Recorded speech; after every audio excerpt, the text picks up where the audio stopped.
اچھا جی، بسم اللہ الرحمن الرحیم۔ تھوڑا سا ہم جادو کے بارے میں انٹروڈکشن لیں گے حدیث کے حوالے سے۔ یوزلی ہماری جادو کے حوالے سے کافی کنفیوژن رہتی ہے، اور جو ہمارا پچھلا والا ٹاپک تھا یعنی یہ سب شیطانی چیزیں ہیں نا، تو اسی کے ساتھ ہم اس کو کنیکٹ کریں گے کہ جیسے ایک تابی کا واقعہ آتا ہے تو وہ فرماتے ہیں کہ میرا جو ہمزاد تھا نا تو وہ اونٹ کی طرح طاقتور تھا، یعنی وہ اس قدر مضبوط تھا نا، لیکن وہ ہوتے ہوتے اتنا کمزور ہو گیا، چڑیا کی طرح ہو گیا۔ چڑیا کتنی کمزور سی ہوتی ہے، نازک سی ہوتی ہے نا۔ وجہ یہ ہوتی ہے کہ جب ہم اپنے اوپر عبادت کا بوجھ ڈالتے ہیں نا تو یہ ساری چیزیں کمزور ہوتی چلی جاتی ہیں، رائٹ۔ اگر ہم اللہ تعالیٰ کی یاد سے غافل ہو جائیں نا تو پھر کیا ہوتا ہے کہ وہ شیطان ہم پر غالب آ جاتا ہے۔ تو اسی کے کانٹیکس میں یہ حدیث ہم لے کر آ رہے ہیں، جو کہ امام بخاری نے یہاں پر جوڑی ہوئی ہے کتاب بدع الخلق میں۔ تو اس میں یہ جادو کے حوالے سے بھی بات، کیونکہ ساری شیطانی چیزیں، تو ہم یہ دیکھیں گے کہ رسول اللہ صلی اللہ علیہ وسلم پہ جب جادو ہوا تھا تو پھر اللہ تعالیٰ نے اس کا کیا سلوشن ہمیں بتایا ہے، کیونکہ یہ تو دنیا میں ساری شیطانی طاقتیں موجود ہیں، لیکن یاد رکھیں یہ انہی لوگوں پہ اثر انداز ہوتی ہیں جو لوگ اللہ کے ذکر سے، اس کی یاد سے دور رہ جاتے ہیں، اور وہ ظاہری بات ہے پھر وہ ان کی روح کمزور ہو جاتی ہے۔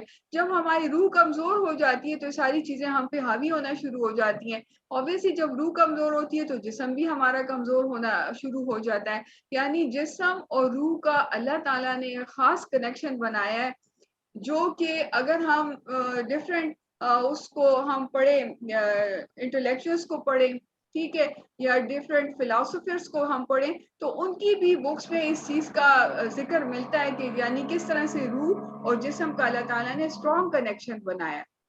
اور اگر ان کیس آف بعض اوقات ہم یہ بھی دیکھتے ہیں کہ ہمارا جو جسم جو ہے وہ صحت مند بھی ہوتا ہے لیکن روح ہماری بیمار ہو جاتی ہے۔ جب روح بیمار ہو جاتی ہے تو ویری آفن ایسا بھی ہوتا ہے کہ لوگ ایکسپائر ہو جاتے ہیں، ہوتا ان کو کچھ بھی نہیں ہے، لیکن ویسی خدا نہ کرے کوئی غم پال لیں، یا ویسی انسان خدا نہ کرے کوئی ڈپریشن میں چلا جائے نا، تو بنیادی چیز جو روحانی بیماریاں ہیں ان سے دور ہونا ہے۔ دور کس طرح ہونا ہے؟ اللہ کے ذکر سے اپنی روح کو اتنا اسٹرانگ کریں، اتنا اس کو جو ہے ہیلدی بنائیں کہ وہ جسم ہمارا کمزور نہ پڑے۔ ٹھیک ہے، انشاءاللہ یہ ایک بڑا ڈیبیٹیبل ٹاپک ہے، اس پہ ہم نیکسٹ ٹائم کبھی ڈسکس کریں گے۔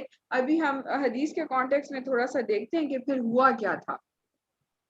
اب یہاں پر میں پہلے حدیث بیان کروں گی برکت کے لیے عربی میں، کہ حدثنا ابراہیم ابن موسیٰ اخبرنا عیسیٰ عن ہشام عن ابیہ عن عائشہ قالت سحر النبی صلی اللہ علیہ وآلہ وسلم قال وقالت ليس كتب إلي هشام أنه سمعه ووعاه عن أبيه عن عائشة قالت سحر النبي صلى الله عليه وآله وسلم حتى كان يخيل إليه أنه يفعل الشيء وما يفعله حتى كان ذات يوم دعا ودعا ثم قال أشعرت أن الله قد أفتاني فيما فيه شفائي أتاني رجلان فقعد أحدهما عند رأسي والآخر عند رجلي فقال أحدهما للآخر ما وجع الرجل؟ قال متبوب. قال ومن تبه؟ قال لبيد بن العاصم. قال فيما ذا؟ قال في مشط ومشاقة وجف طلعة وذكر. قال فأين هو؟ قال في بئر زروان. فخرج إليها النبي صلى الله عليه وسلم ثم رجع فقال لعائشة حين رجع نخلها كأنها رؤوس الشياطين. فقلت استخرجته؟ فقال لا أما أنا فقد شفاني الله وخشيت أن يشير ذلك على الناس شرا ثم دفنت البئر۔ ٹھیک ہے، اب ہم ذرا سا ٹرانسلیشن کی طرف آتے ہیں۔ ہم سے ابراہیم ابن موسیٰ نے بیان کیا، کہا ہم کو عیسیٰ ابن یونس نے خبر دی، انہیں شام میں انہیں ان کے والد عروہ نے اور ان سے حضرت عائشہ رضی اللہ تعالی عنہا نے بیان کیا کہ نبی کریم صلی اللہ علیہ وآلہ وسلم پر جب آپ صلی اللہ علیہ وآلہ وسلم حدیبیہ سے لوٹے تھے جادو ہوا تھا۔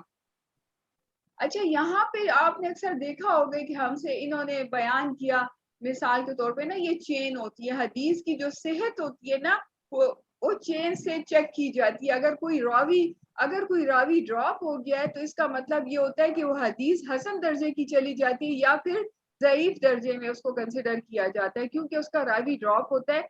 اگر تو اس کی چین جو ہے وہ متواتر ہے تو تواتر کے درجے میں رہتی ہے تو حدیث صحیح درجے کی کنسیڈر ہوتی ہے، ٹھیک ہے، یعنی آتھینٹک کنسیڈر ہوتی ہے۔ اسی لیے صحیح بخاری جو ہے تمام کتابوں میں جو ہے سب سے آتھینٹک حدیث کی بک کنسیڈر کی جاتی ہے کیونکہ اس میں ساری بکس جو ہے ساری حدیث جو ہے وہ اس کا جو حوالہ یعنی اس کی جو چین ہے نا اس کی صحت میں کوئی شک نہیں ہے، ٹھیک ہے، یہ ایک بات ہو گئی۔ اب اس میں ہم یہ دیکھتے ہیں کہ لیس بن سعد نے بیان کیا کہ مجھے ہشام نے لکھا تھا کہ انہوں نے اپنے والد سے سنا تھا اور یاد رکھا تھا اور ان سے حضرت عائشہ رضی اللہ تعالی عنہا نے بیان کیا تھا کہ نبی کریم صلی اللہ علیہ وآلہ وسلم پر جادو کیا گیا تھا، ٹھیک ہے۔ آپ کے ذہن میں یہ بات ہوتی تھی کہ فلاں کام میں کر رہا ہوں حالانکہ آپ اسے نہ کر رہے ہوتے، آخر ایک دن آپ نے دعا کی، پھر دعا کی کہ اللہ پاک اس جادو کا اثر دفع کرے۔ اس کے بعد آپ نے یعنی آپ صلی اللہ علیہ وآلہ وسلم نے عائشہ رضی اللہ تعالی عنہا سے فرمایا کہ تمہیں معلوم بھی ہوا کہ اللہ تعالیٰ نے مجھے وہ تدبیر بتا دی ہے جس میں میری شفا مقدر ہے۔ میرے پاس دو آدمی آئے، ایک تو میرے سر کی طرف بیٹھ گئے اور دوسرا پاؤں کی طرف، پھر ایک نے دوسرے سے کہا انہیں بیماری کیا ہے، دوسرے یعنی یہ کون تھے، یہ دو فرشتے تھے، ٹھیک ہے، جو کہ رسول اللہ صلی اللہ علیہ وسلم کو خواب میں آئے تھے، خواب میں بتانے کے لیے آئے تھے کہ مسئلہ کیا ہے، ٹھیک ہے، اللہ کی اذن سے آئے تھے۔ تو اب وہ ایک سر کے سرانے کی طرف بیٹھ گئے اور ایک پاؤں کی طرف بیٹھ گئے، ٹھیک ہے، اور وہ آپس میں ڈسکشن کر رہے کہ بھئی ان کو کیا ہوا ہے۔ اب سنیں پھر کیا ہوا کہ پھر دوسرے نے کہا انہیں بیماری کیا ہے، دوسرے آدمی نے جواب دیا کہ ان پر جادو ہوا ہے۔ انہوں نے پوچھا جادو ان پر کس نے کیا ہے؟ جواب دیا کہ لبید بن عاصم نے، یہودی نے۔ پوچھا کہ وہ جادو ٹونا رکھا کس چیز میں، ٹھیک ہے، یعنی وہ جو جادو تھا لبید بن عاصم جو تھا وہ یہودی تھا، بس دشمنی میں رسول اللہ صلی اللہ علیہ وسلم سے ان سب کی دشمنی تھی اسلام کی وجہ سے، تو ان لوگوں نے ایسا کام کیا تھا اور اس میں یہ یہودی جو تھا جس کا نام بتایا جا رہا ہے یہ پیش تھا اس معاملے میں، اور اس نے جو ہے یہ جادو کیا تھا، وہ بڑا زبردست قسم کا جادو کیا تھا۔ اب کیا کس کے اوپر تھا؟ کہا کہ کنگھے میں، جو کنگھی نہیں ہوتی ہم جس میں بال، جس سے ہم ہیئر برش ہوتا ہے یا کنگھی ہوتی ہے، ہم جب اس میں بال اپنے سر کی کنگھی کرتے ہیں نا تو ان بالوں کے اوپر جو ہے وہ جادو ہوا تھا، ٹھیک ہے۔ وہ کتان میں اور کھجور کے خوش خوشے کی غلاف میں پوچھا اور یہ چیزیں ہیں کہاں؟ کہا کہ بیر زروان ایک خاص ایک کنواں تھا اس علاقے میں، اور وہاں اس میں جو ہے اس میں یعنی یہ گرہیں کر کے نا گرہیں کر کے اس میں ڈال دی گئی تھی، ٹھیک ہے، اس نے ڈال دی تھی جادو کر کے۔ پھر نبی کریم صلی اللہ علیہ وآلہ وسلم وہاں تشریف لے گئے اور واپس آئے تو حضرت عائشہ رضی اللہ تعالیٰ عنہ نے سے فرمایا وہاں کی کھجور کے درخت ایسے ہیں جیسے شیطان کی کھوپڑی، ٹھیک ہے، یعنی وہ اتنی نحوست اور اتنی خوفناک قسم کی جگہ تھی نا۔ اب اس میں نے حضرت صلی اللہ علیہ وآلہ وسلم سے پوچھا وہ ٹونا آپ نے نکلوایا بھی؟ آپ نے فرمایا نہیں، مجھے تو اللہ نے خود شفا دی اور میں نے اسے اس خیال سے نہیں نکلوایا کہ کہیں اس کی وجہ سے لوگوں میں کوئی جھگڑا کھڑا کر دوں۔ اس کے بعد وہ کنواں بند کر دیا گیا۔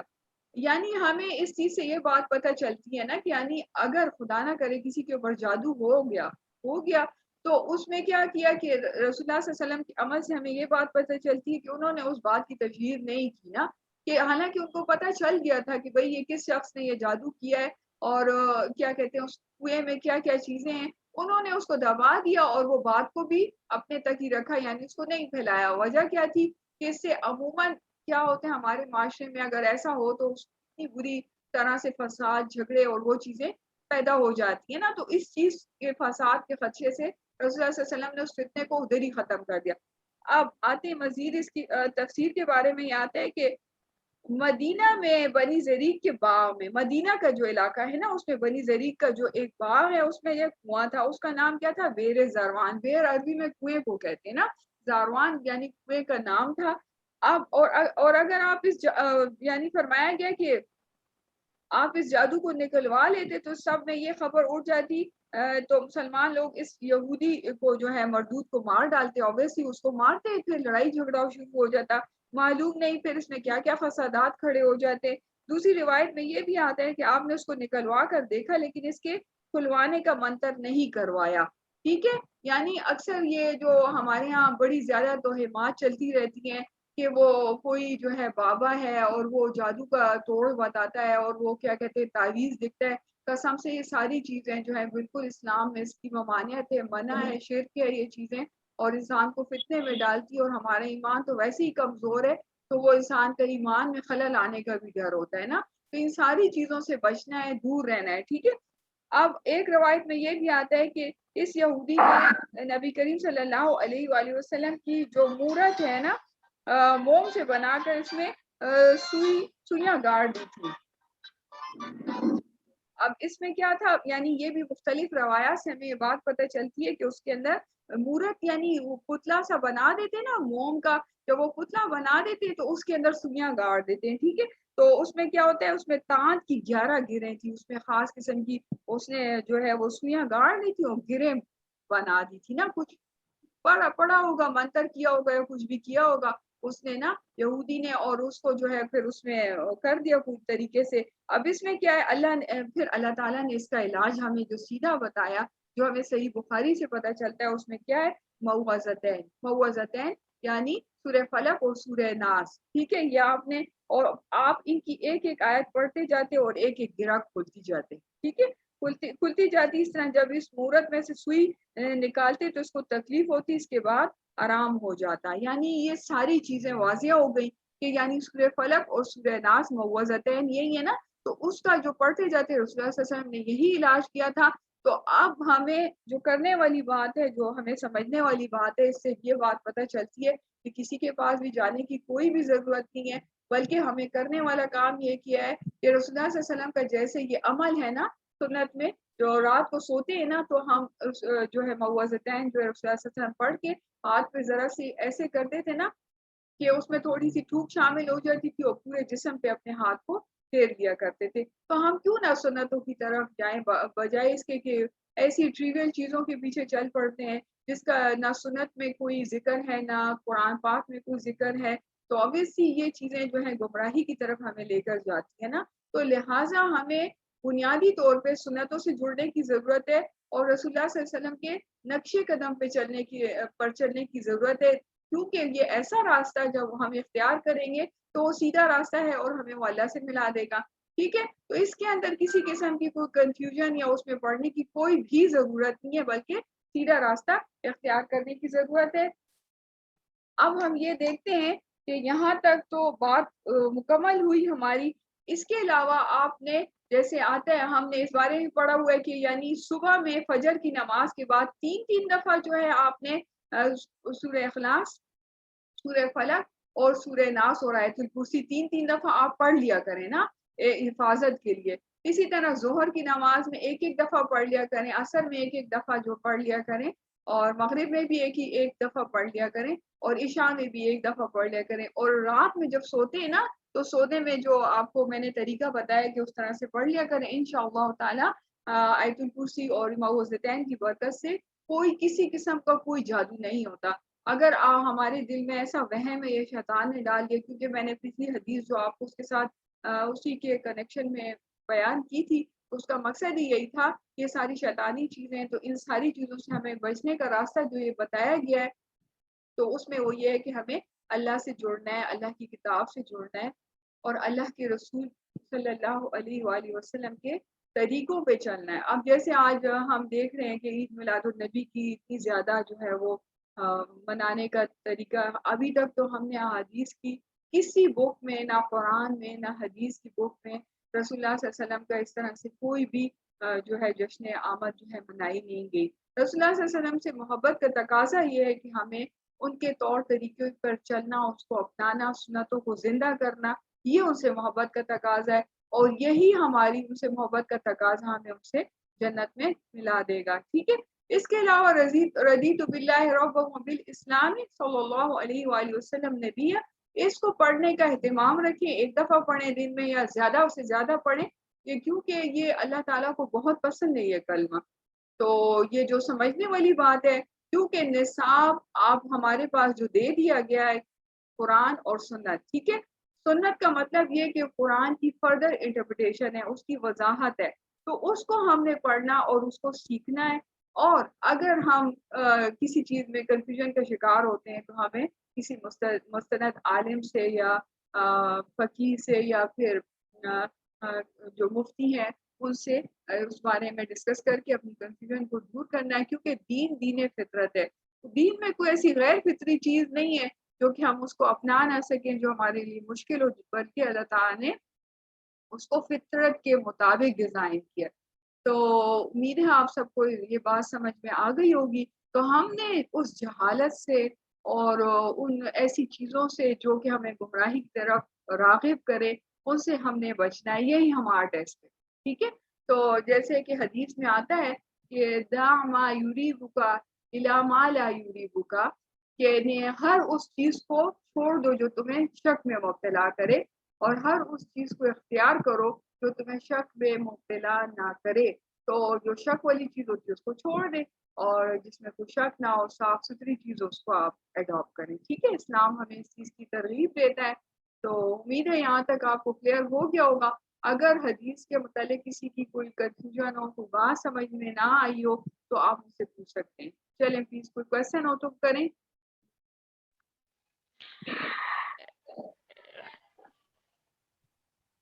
جی پلیز ریدا آپ بولیں.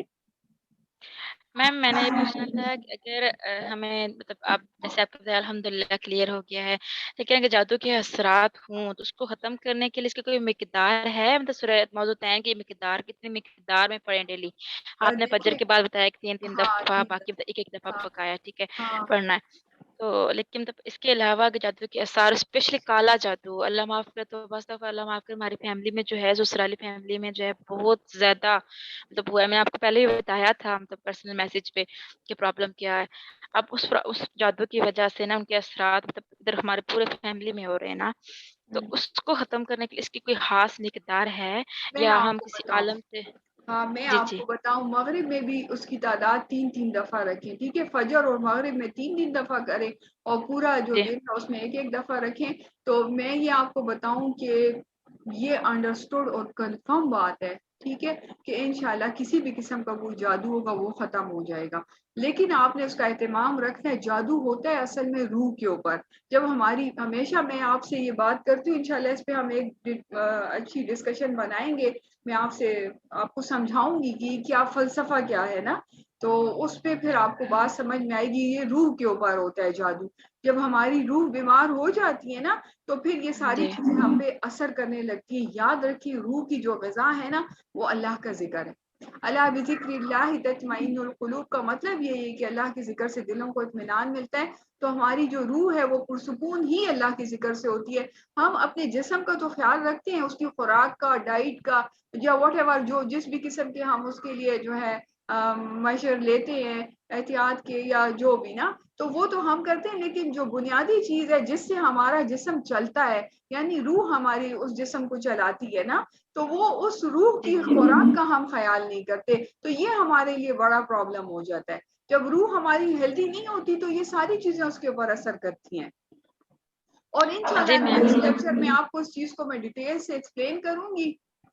ابھی یہ میٹنگ دوبارہ سے میرے خیال میں کینڈ ہونے والی ہے نا، جی تو اس میں یہ ہے کہ انشاءاللہ نیکسٹ میں آپ کو اس پہ تفصیل سے رکھوں گی. لیکن جو وہ خاتون ہے جس کے پر بھی جادو ہوا ہے، آپ کو ایسا لگتا ہے، اس میں یہ ہوتا ہے کہ یعنی پہچان یہ ہوتی ہے کہ یوزولی اگر میاں بیوی ہیں تو ان میں آپس میں، جیسے سورہ بقرہ میں آپ پڑھے نا تفسیر میں، تو آپ کو سمجھ میں آئے گا کہ ہاروت اور ماروت کا جو واقعہ آتا ہے نا، تو اس میں جو ہے وہ کچھ ایسی اثرات ہو جاتے ہیں کہ وہ ایک دوسرے کی شکل بھی دیکھنا پسند نہیں کرتے، یا کچھ ایسی ان یوزول چیزیں ہوتی ہیں کہ جس کا محسوس ہوتا ہے، یا خدا نہ کر کے کوئی ایسا بیمار ہو جائے جس کی وجہ نہیں سامنے آ رہی ہوتی، اور وہ اثرات اس کے ہوتے ہیں کیونکہ جنات کے ذریعے کیا جاتا ہے جادو جو بھی ہے نا.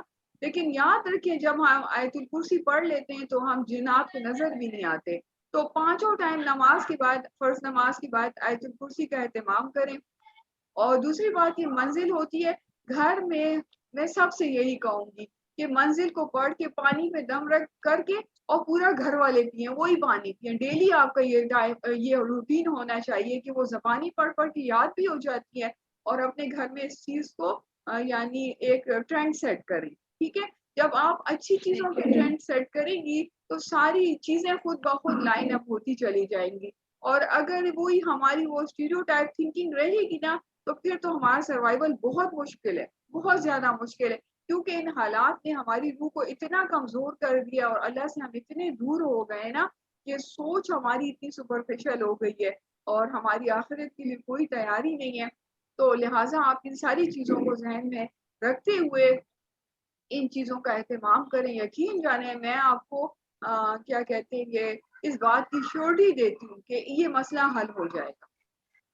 کسی انشاءاللہ قسم میم، کی انشاءاللہ. کوئی چیز اثر نہیں, اللہ معاذ قرآن پاک سے آگے کوئی بھی چیز نہیں ہے, کیونکہ اللہ تعالیٰ نے جو ہے پورا ایک سسٹم بنایا ہوا ہے اور کائنات اللہ تعالیٰ نے ڈیزائن کی ہے اور ہمیں فطرت کے مطابق بنایا ہے.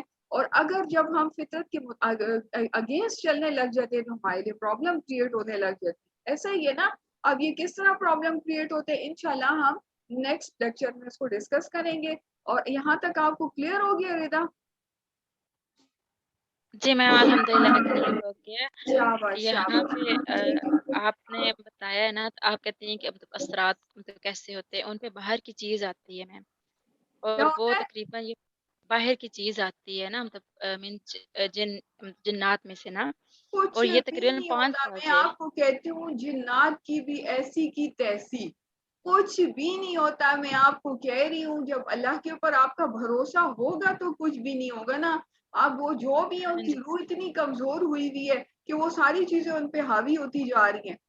یہ تو اللہ کی بنائی ہوئی مخلوق ہیں, جن ہیں, جنات ہیں, جو بھی ہیں, یہ سب اللہ کے بنائے ہوئے ہیں نا. تو اللہ تعالیٰ نے کلام بھی تو اتارا ہے اور ہمیں طریقہ بھی بتایا ہے کہ بھئی ایسے ایسے کرو. جب ہم غیر فطری طریقے اختیار کرتے ہیں تو پرابلم تو وہیں سے کریٹ ہوتا ہے. یاد رکھیے جب ہم فطرت کے اصولوں کو بھلا کر اللہ کے بنائے ہوئے طریقوں کو بھلا کر ہم جب خود ساختہ وہ چیزیں بنانے شروع ہو جاتے ہیں اور اس کو ایک طرح سے وہ کیا کہتے ہیں گے ٹریول ٹرینڈ ہم سیٹ کرنا شروع ہو جاتے ہیں تو وہیں سے ہمارے پرابلم کریٹ ہوتے ہیں نا. تو ہمیشہ یاد رکھیے کہ اللہ اور اس کے رسول کے بنائے ہوئے طریقوں پر چلیں گی تو انشاءاللہ تعالی میں آپ کو اس بات کی گارنٹی دیتی ہوں کہ کچھ بھی نہیں ہوتا. ٹھیک ہے, ان کو یہ کہیں کہ اپنا یقین کامل رکھیں, پختہ رکھیں, اور انشاءاللہ اللہ کی اذن سے سب کچھ ہوتا ہے. اللہ کا اذن نہ ہو تو کچھ بھی نہیں ہوتا. ٹھیک ہے, انشاءاللہ میم, ہاں انشاءاللہ. جی. نیکسٹ کوئی اگر کنفیوژن ہو یا کوئی کوشچن ہو اپنے ساتھ لکھ کے رکھ لیجیے گا, پھر ہم اس کو مزید بھی چلیں گے لے کر. اور میں چاہتی ہوں کہ ہم اس ساری جہالت سے نکلیں اور ایک فطری طریقوں کو ہم اپنائیں جو اللہ نے ہمیں صحیح طریقہ یا صحیح راستے کی طرف رہنمائی کی ہے. ہم کیوں اس کی طرف نہیں چلنا چاہتے اور ہم جو غیر فطری طریقوں کی طرف آ رہے ہیں. ٹھیک ہے, دعا پڑھ لیتے ہیں. سبحانک اللہم و بحمدک نشہد ان لا الہ الا انت نستغفرک نستغفرک نستغفرک ونتوب الیک. السلام علیکم ورحمۃ اللہ وبرکاتہ. وعلیکم السلام وعلیکم وبرکاتہ. السلام ورحمۃ اللہ وبرکاتہ. میم آج کا ہم نے ٹاپک کون سا پڑھا ہے؟ یہی والا تو ہمارا ٹاپک تھا مخارج الحروف. ہاں جی, اس کی ریکارڈنگ ہوئی بھی ہے. یس, وہ ہاں جی ادھر اسٹاپ ہو گئی تھی, انکمپلیٹ تھی نا, کیونکہ وہ ٹائم جی اس کا زیادہ ہو گیا تھا تو اس کو میں نے ان پارٹس کر دیا. ٹھیک ہے, صحیح. چلیں, ٹھیک. اوکے جی, اوکے جی, اللہ حافظ. اللہ حافظ. جزاکم اللہ اللہ خیر. حافظ.